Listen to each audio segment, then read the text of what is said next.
नमस्कार। मेरी कहानियां मनुष्य के मन को टटोलने का एक प्रयास है। यदि हम अपनी भावनाओं को परखना सीख जाएं, तो हम एक अलग ही तरह की शक्ति का अनुभव कर सकते हैं और अपने जीवन को सुखमय बना सकते हैं। यदि मेरी कहानियां आपको कहीं थोड़ी सी भी छू गई हैं, तो कृपया इन्हें दूसरों से अवश्य शेयर कीजिएगा, क्योंकि लेखक और पाठक दोनों का अस्तित्व एक दूसरे से जुड़ा है। धन्यवाद।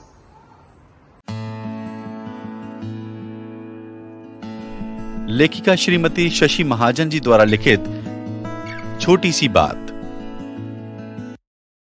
मोनिका और आशीष बचपन से एक साथ थे, एक ही स्कूल, फिर एक कॉलेज, यूनिवर्सिटी और अब एक ही जगह उनको नौकरी भी मिल गई थी। उन दोनों का एक दूसरे से गहरा परिचय था और उनकी मित्रता के कारण दोनों के परिवार भी निकट आ गए थे। आशीष सुंदर, प्रतिभाशाली युवक था।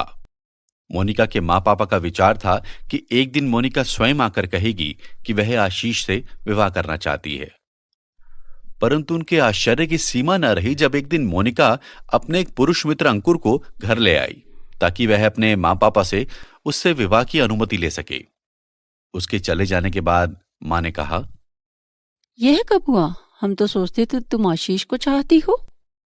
मोनिका हंस दी। उसको चाहना इतना आसान नहीं माँ। यानी? कभी उसे बहस करते सुना है? नहीं। तभी क्या? उसे अपनी आवाज के अलावा कोई आवाज सुनाई ही नहीं देती। उसे हर जगह अपना ज्ञान दिखाना होता है बस। ज्ञान है तो दिखेगा ही। दिखने और दिखाने में अंतर है। मुझे लगता है उसके अंदर कहीं हीन भावना है। उसे दबाने के लिए वह बढ़ चढ़ कर बोलता है। सिर्फ इसलिए उसे छोड़ देगी? छोड़ कहाँ रही हूँ, मैंने उससे कभी कोई वादा नहीं किया। तो क्या अंकुर में कोई कमी नहीं है?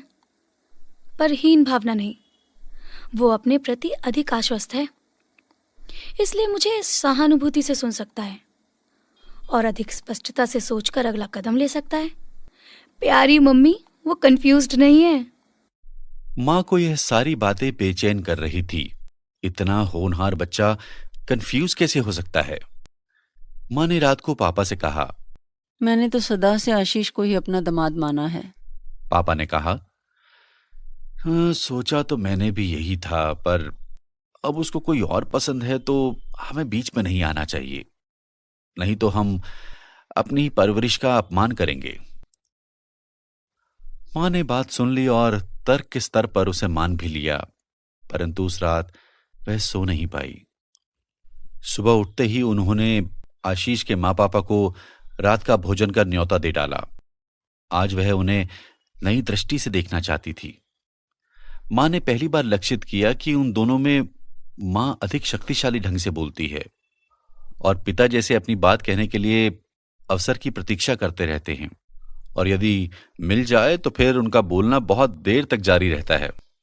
उनके जाने के बाद मां ने सोचा, इस तरह का व्यवहार इतनी साधारण सी बात है कि हम कभी सोचते ही नहीं कि यह बच्चों का मन तैयार कर रहा है। 2 दिन बाद उन्होंने मोनिका से कहा, इतना अच्छा लड़का है आशीष, समय के साथ इस बात को वो खुद समझ जाएगा। जरूर समझ जाएगा माँ, और मुझे वह अच्छा भी लगता है। परंतु मैं विवाह उससे करूंगी जिसके लिए हमेशा बोलना और उलझना जरूरी ना हो। परंतु मोनिका, हम सब में ऐसी कई कमियां होंगी जिससे हम जीवन भर अनजान रहते हैं और कभी कभी किसी के थोड़े से मार्गदर्शन से खुद को संभाल भी लेते हैं। मोनिका चुप रही तो मां ने फिर कहा, आज तुम जैसी हो जीवन भर वैसी नहीं रहोगी और न तुम्हारा साथी वैसा रहेगा। तुम दोनों बार बार एक दूसरे को नई दृष्टि से देखोगे। माँ, मैं आपकी बात समझ रही हूँ, पर आकर्षण वही होता है जहाँ आत्मविश्वास एक सा हो। मैं आशीष को आपसे ज्यादा जानती हूँ। हमारा आत्मविश्वास मेल नहीं खाता, इसलिए हमारे कदम एक साथ नहीं चल सकते। मां का मन बहुत उदास था, पर वह जानती थी कि रिझाने का काम तो आशीष को खुद करना पड़ेगा। थक हार कर उन्हें अंकुर के लिए हाँ कहनी पड़ी। शादी के समय वह हंसते हुए आशीष को दूर से देखती रही।